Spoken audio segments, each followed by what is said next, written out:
ঢাকা সিনেমার নায়ক শাকিব খানের রিমেক হারল্যান্ডের সঙ্গে ইতিমধ্যে যুক্ত হয়েছে দেশের শোবিজ অঙ্গনের জনপ্রিয় সব তারকা।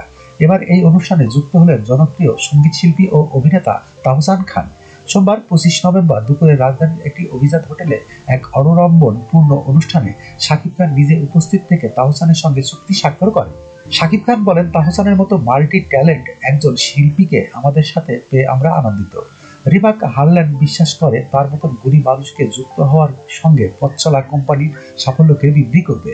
চুক্তি স্বাক্ষর অনুষ্ঠান শেষে তাহসান বলেন, অথেন্টিক কসমেটিক্সের জন্য রিমেক হারল্যান্ডের সুনাম শুনেছি বহু আগেই। আজ অফিসিয়ালি যুক্ত হলাম দেশের মানুষকে নকল ও ভেজাল পণ্যের করাল গ্রাস থেকে মুক্তি দিতে রিমেক হারল্যান্ডের এই প্রচেষ্টার সাথে। আমি খুবই উচ্ছ্বাসিত রিমেক হারল্যান্ডের সাথে যোগ দিয়ে। খুব শীঘ্রই রিমেক হারল্যান্ডের বিভিন্ন ব্র্যান্ডের প্রচারণায় আমাকে দেখতে পাবেন ভক্তরা। এর আগে শাকিবের এই অনুষ্ঠানে যুক্ত হয়েছেন পরিমণি, বিদ্যা সিনহা, মিম, সিয়াম আহমেদ, তানজিম তিশা, সাবিনা নূর, দিঘি, পূজা চেরির মতো তারকারা। যখনকার খবর তখনই দেখতে চোখ রাখুন সুন 24 টিভিতে। চ্যানেলটি সাবস্ক্রাইব করুন।